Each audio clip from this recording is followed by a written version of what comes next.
मङ्गलं भगवान् वीरो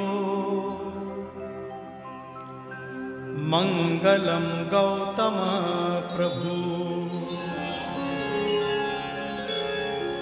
ॐ नमो अरिहन्ताणं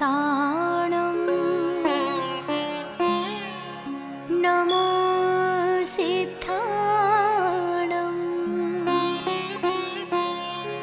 नमो आयर्याणं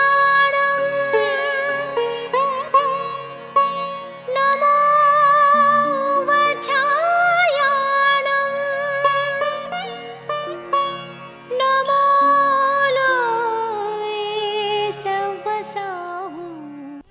जय जिनेन्द्र। मंगलम में आज आपका स्वागत है।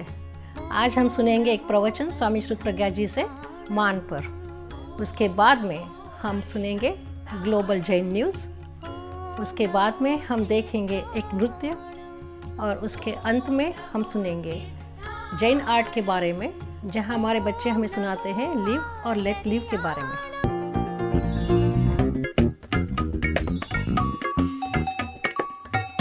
मंगलम में आपका फिर स्वागत है।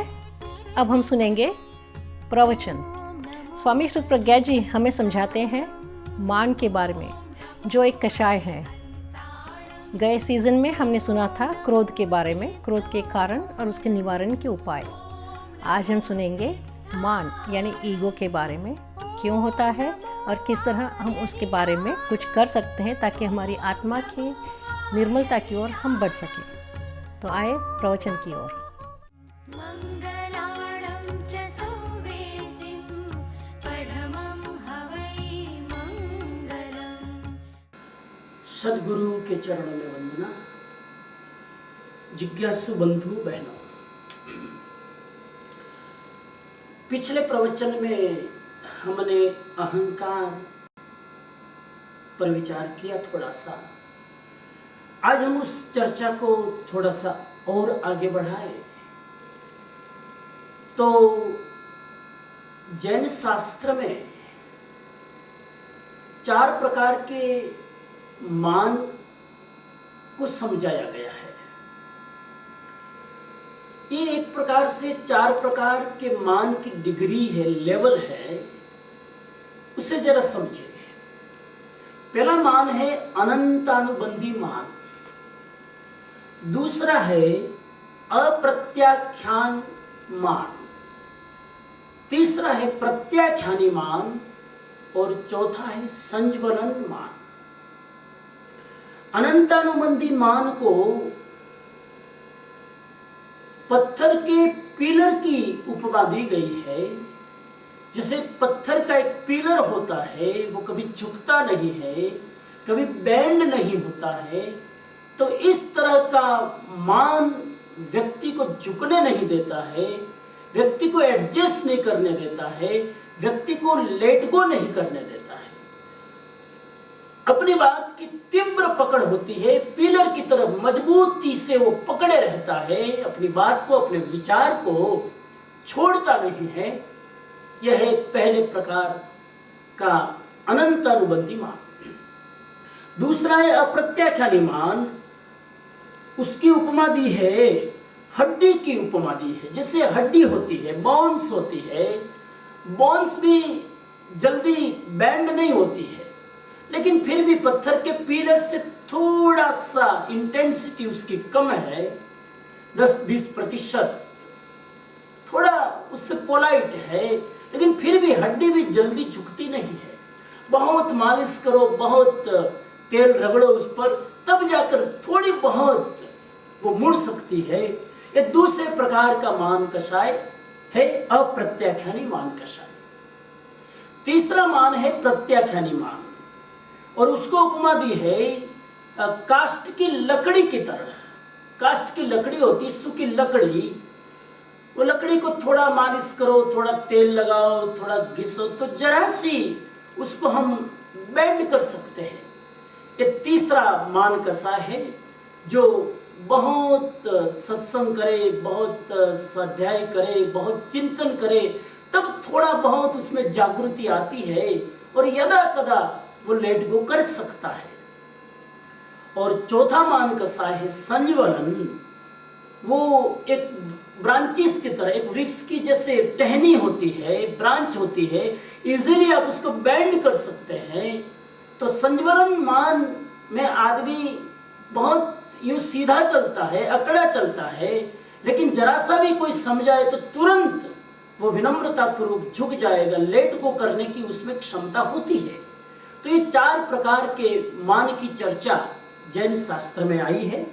अनंतानुबंधी मान, पत्थर के पिलर की तरह, अप्रत्याख्यानी मान, हड्डी की तरह, प्रत्याख्यानी मान, सूखी लकड़ी की तरह, और संज्वलन मान टहनी की तरह जो इजीली बेंड हो जाती है।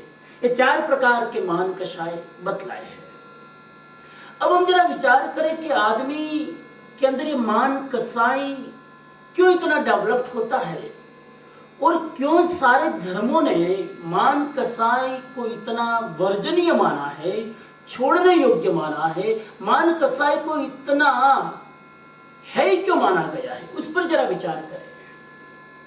एक्चुअली होता क्या है कि हमारा शास्त्र या हमारा अध्यात्म जगत ये कहता है कि हर आदमी को अपने आप को पहचानना चाहिए कि मैं कौन हूं, मेरा स्वरूप क्या है, मेरे भीतर जो आत्मा है वो आत्मा को मैं कैसे पहचानूं।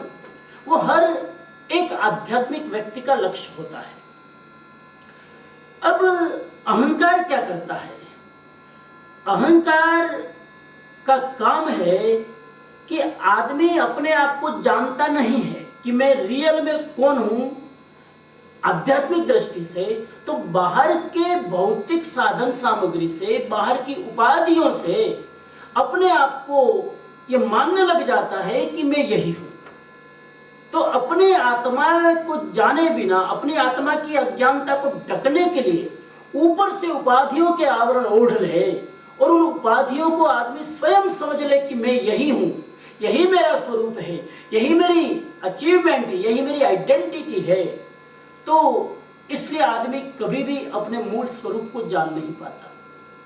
वो एक तरह से फेक अपना परिचय देता है कि मैं ये हूं।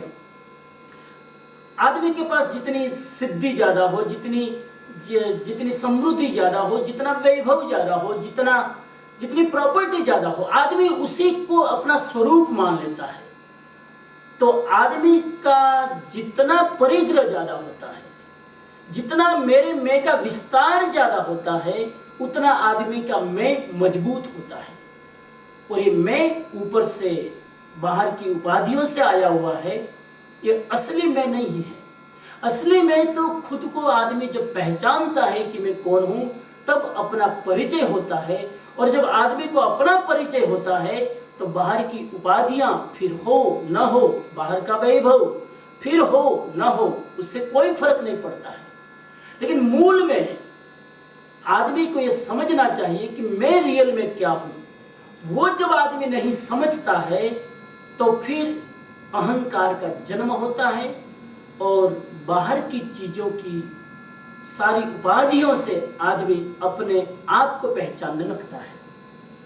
तो धर्म ने अहंकार का इसलिए विरोध किया कि अहंकार आदमी को अपने स्वरूप से दूर रखता है। अहंकार आदमी को अपनी पहचान नहीं होने देता है। अहंकार आदमी मैं कौन हूं उसको जानने में बाधा पहुंचाता है, क्योंकि ऑलरेडी अहंकारी आदमी जो खुद नहीं है उसी को खुद मान लेता है, इसलिए खुद की पहचान असंभव हो जाती है।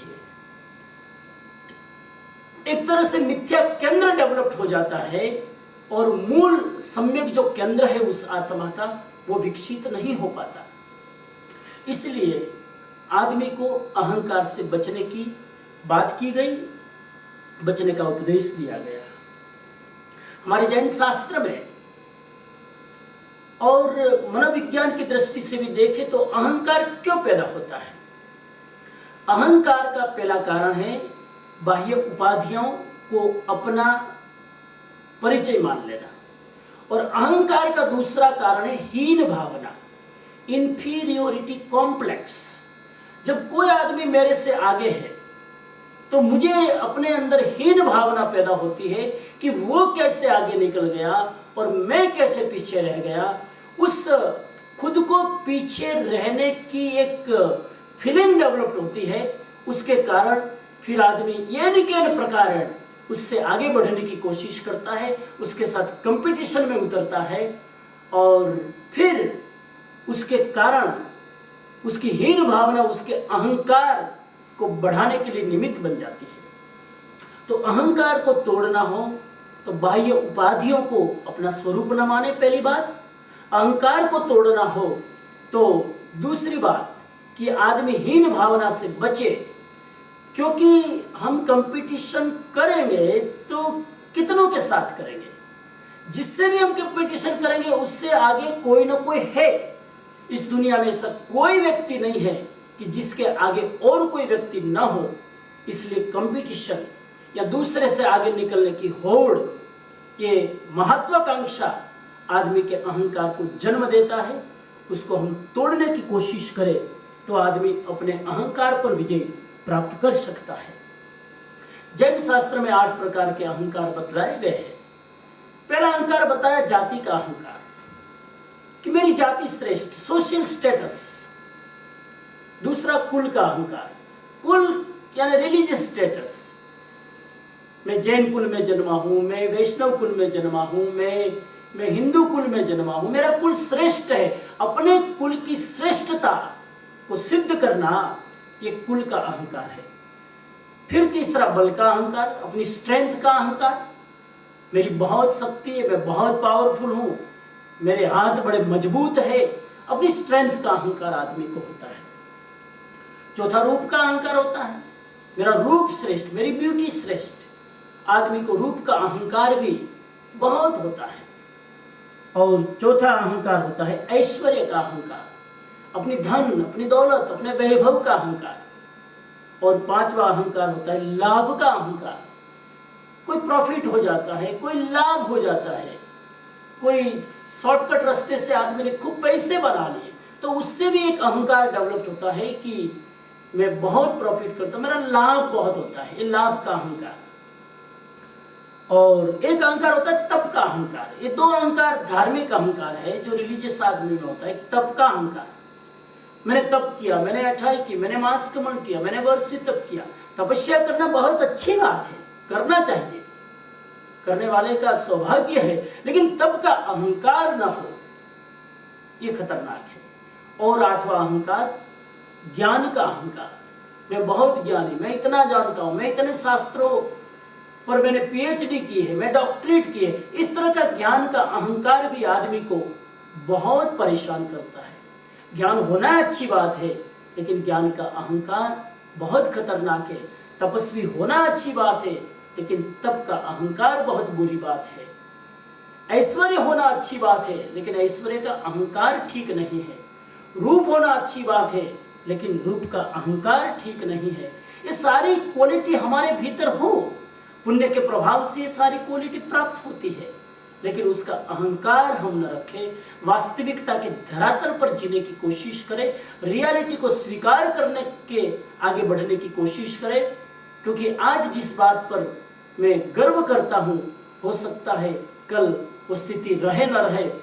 इसलिए जो भी स्थिति कुदरत ने या हमारे कर्मों से या हमारे पुरुषार्थ से हमने प्राप्त की है, उस स्थिति में हम अपने आप को संतुलित रख कर आगे बढ़ने की कोशिश करें तो समझना चाहिए कि आदमी अपने अहंकार को समझकर उस पर काबू कर सकता है। तो अहंकार साधना का बहुत बड़ा विघ्न है। अहंकार आत्मज्ञान के लिए बहुत बड़ी बाधा है। अहंकार ज्ञान अर्जित करने का बहुत बड़ा अवरोध है। ये आदमी के जीवन में विकास के लिए फुल स्टॉप लगा देता है, सफलता के दरवाजे बंद कर देता है। इसलिए आदमी इस अहंकार के स्वरूप को जरा समझकर उस पर विजय प्राप्त करने की कोशिश करे तो निश्चित ही ये दूसरा कषाय जीत कर आदमी उतना ही अपने नज़दीक जा पाएगा, अपने आप को पहचान पाएगा। इन्हीं आशा और विश्वास के साथ मैं अपने विचारों को विराम देता हूँ। ओम शांति। अब वक्त है एक छोटे से ब्रेक का, पर कहीं जाइएगा मत, हम फिर लौटते हैं। For your tax-free donations, suggestions and comments, Please visit mangalamshow.com. मंगलम में फिर स्वागत है। अब हम चलेंगे जैन समाचार की ओर।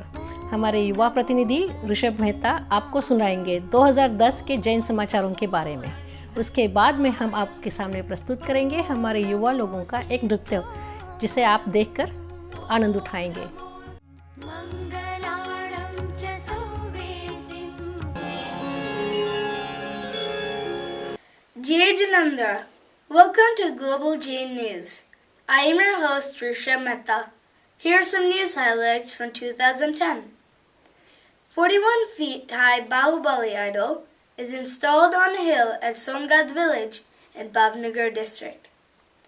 It was sculpted out of a single block of 400-ton granite from a place called Koira in Bangalore.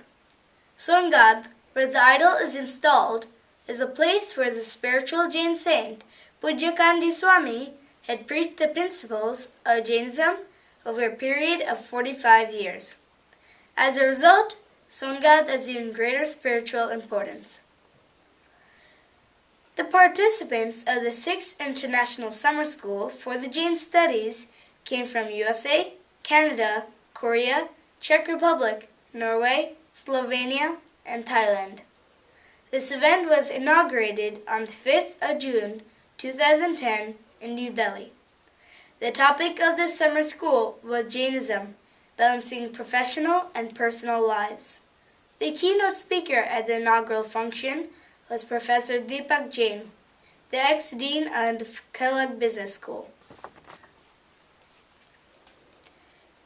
The 2010 YJA convention was held from July 2nd to the 5th at Hyatt Regency in New Jersey. With over 120 sessions and evening social events, last year's convention was a big success. Congressman Gregory W. Meeks presented the Peace Award to Acharya Dr. Lokesh Muni, who is on his Global Peace March. The congressman welcomed the Acharya as an ambassador of peace, nonviolence, and a spiritual leader dedicated to human welfare. This is all we have for you today. We will be back with more highlights from 2010 next week.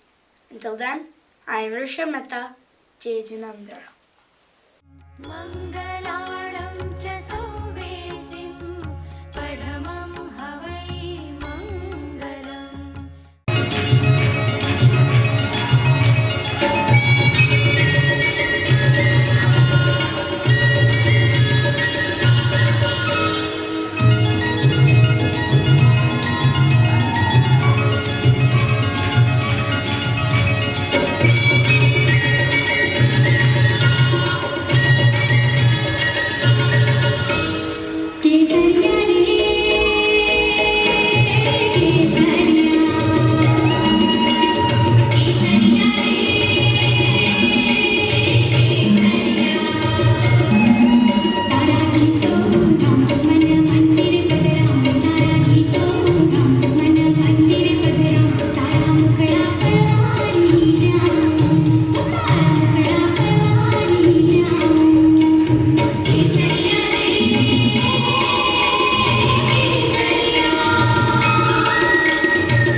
For your tax-free donations, suggestions and comments, please visit mangalamshow.com.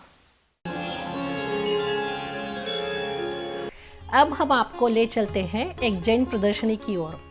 यहाँ New York के युवा लोगों ने live and let live पर एक प्रदर्शनी तैयार की थी। उसके बारे में वो आपको जानकारी देंगे।